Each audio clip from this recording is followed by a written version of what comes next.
ಹೇಳಮ್ಮ, ಮೊದಲು ಹೆಂಗಿತ್ತಮ್ಮ, ಈಗ ಹೆಂಗಿದೆ? ಈಗ ಆರಾಮ್ ಅನಿಸ್ತತ್ರಿ. ಏನು ಪ್ರಾಬ್ಲಮ್ ಇತ್ತಮ್ಮ ನಿಮಗೆ? ಇದು ಕುತ್ತಿಗೆ ನೋವು ಇರ್ತೈತ್ರಿ. ಹಾಂ, ಈಗ ಆರಾಮ್ ಅನಿಸ್ತತ್ರಿ. ಎಷ್ಟು ನಿಮಿಷನಲ್ಲಿ? ಅಂತತ್ತ ಹಿಂಗೆ ಹಿಂಗೆ ಎಳೆದಂಗೆ ಆಕತ್ರಿ. ಅದು ಎಷ್ಟು ನಿಮಿಷನಲ್ಲಿ ನಿಮಗೆ ಆರಾಮ್ ಕಾಣ್ತಾ ಇದೆಮ್ಮ? 1 ನಿಮಿಷ ಆತೇನ್ರಿ, ಅರ್ಧ ಗಂಟೆ ಆತ್ರಿ ಅಷ್ಟೇ. 2 ನಿಮಿಷದಾಗ 2 ನಿಮಿಷದಾಗ ಸರ್. ಅಮ್ಮವರು ಸರ್, ನಮ್ಮ ತಾಯಿಯವರು ಕರ್ಕೊಂಡು ಬಂದ್ವಿ. ಇಲ್ಲಿ ಬ್ಯಾಕ್ ಭಾಳ ಪೇನ್ ಇತ್ತು. ಸೊ ತಮ್ಮ ಹತ್ರ ಕರ್ಕೊಂಡು ಬಂದಾದ್ಮೇಲೆ ಟ್ರೀಟ್ಮೆಂಟ್ ಕೊಟ್ರಿ 2 ನಿಮಿಷ ಅಷ್ಟೇ.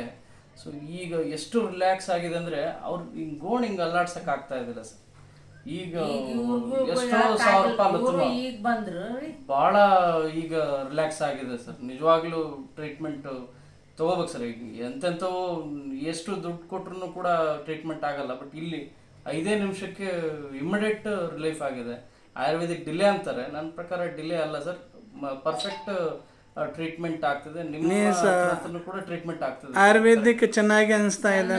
ಇಲ್ಲ, ಡೆಫಿನೆಟ್ಲಿ ಸರ್, ಡೆಫಿನೆಟ್ಲಿ. ಅದು ಅಲ್ಲ, ನಾವು ಕಣ್ಣಾರೆ ನೋಡ್ತಿದ್ದೀವಿ ಸರ್. ನಮ್ಮ ಮದರ್ ವಿಚಾರದಲ್ಲಿ ಭಾಳ ಪ್ರಾಬ್ಲಮ್ ಇದೆ ತಾವು ಹೇಳಿದ್ರಿ. ಸೊ ಈಗ ಒಂದಷ್ಟು ಕಡಿಮೆ ಆಗಿದೆ ಸರ್.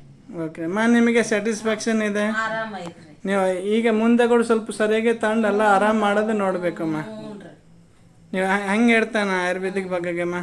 ಬೇರೆ ಅವರಿಗೆ ಆಯುರ್ವೇದಿಕ್ ತಗೊಳ್ರಿ ಅಂತ ಹೇಳ್ಬೇಕಾಗುತ್ತೆ. ಎಲ್ಲರಿಗೆ ಹೇಳಕತ್ತೀನ್ರಿ ನಾನು. ಓಕೆಮ್ಮ, ನಾವು ಬ್ರಾಹ್ಮಣಕ್ಕಿಗಂತೆ ಅಯ್ಯಮ್ಗೆ ಹೇಳಕತ್ತಿದೆ, ನೀನು ಅವನ್ ತಗ ಅಂತ. ಈಗ ಅವು ಏನು ಚೀಟಿಗಳು ಅಂತಲ್ರಿ, ಅವನ್ ತಗಂತೀವಿ ಅಂತ ಕುಂತ್ಲ ಅಯ್ಯಮ್ಮನ ಅವನ್ ತಗೋಬೇಡಮ್ಮ, ಇಲ್ಲಿ ತಗೊಳ್ರಿ ಹೋಗು ಅಂತ ಹೇಳಿನ್ರಿ.